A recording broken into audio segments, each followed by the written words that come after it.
What's up? Date now is May 30, graduation day ni Budoy aka Kyle. Ayan, so susunduin na natin siya dito sa kanila. And then diretso na kami dun sa school niya. Ayun. Nag-graduate ka ba?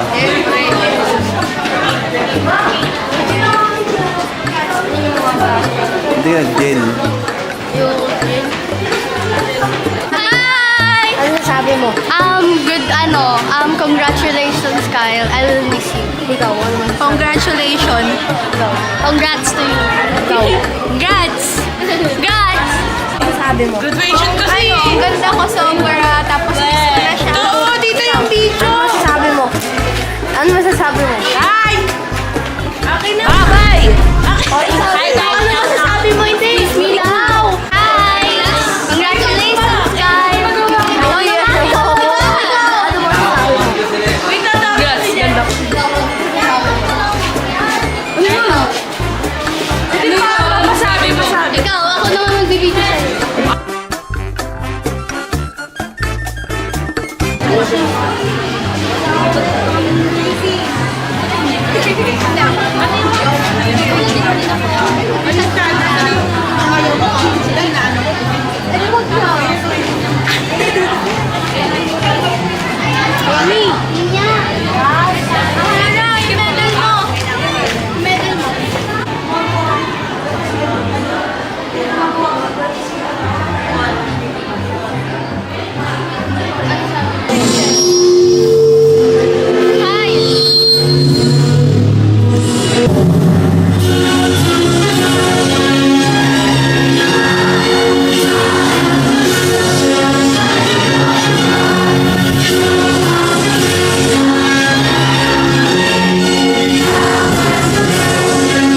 Salamat po, Panginoon, sa pagbigay sa amin ng mga magulang na buong pagmamahal, pagtutyaga na sumabaybay at nagtaguyod sa amin.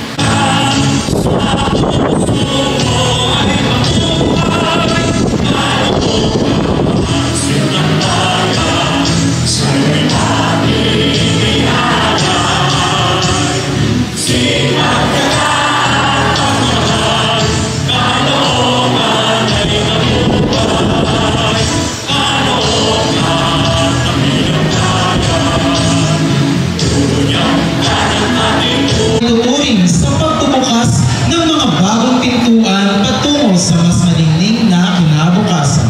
Ituring natin ang araw na ito bilang isang selebrasyon ng tagumpay sa kabila ng lahat ng naging hamon sa inyong napagtagumpayan sa nagdaang taon.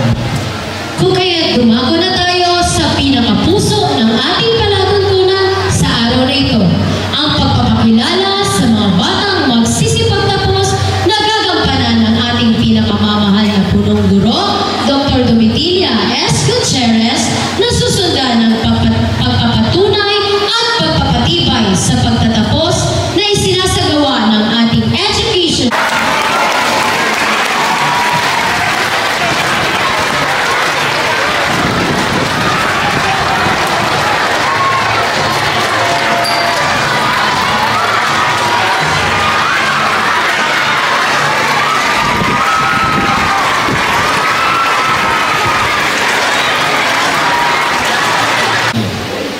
Pero alam ko, malaki ang tiwala ko sa inyo na kahit sa murang edad, ay makakaya ninyo ang mga dagdag responsibilidad. You might fail once, twice, or even multiple times. But always take failure as an opportunity to grow and be a better individual. Hindi ko siya makikita. Natutuwa naman ako kasi ibig sabihin ko, gusto ninyo pumasok. Pero ang sabi ko, sino ba yung mga sinasabi ng mga batang ito na siya? Kaya sa susunod, itag ninyo kung sino na yun. Hindi ko kasi alam kung baka yung principal ninyo ang namimiss ninyo. ninyo o yung teachers ninyo. Mga batang kakakalungan. Ang mga kailangan. Alam po namin na hindi po naging madali sa inyo ang Ating makakamit ang tagumpay sa araw na ito kung walang tulong ng ating mga magulang. So, sa pagkakataon na ito, kung hindi man natin sila napasa sa lamatan sa bahay dahil hindi tayo sanay, hindi tayo affectionate sa ating mga magulang, pwede bang sa pagkakataong ito ay lapitan natin ang ating mga magulang at sabihin natin, ninyo, mahal namin kayo, maraming salamat sa paggabay, sa pagtaguyod sa amin, sa buong 6 na taon ng pag-aaral namin sa elementary. Okay, so pwede bang punta sa magulang natin, mga kabataan, at pasalamatan ang ating mga magulang, then balik agad sa ating mga pwesto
Panginoon.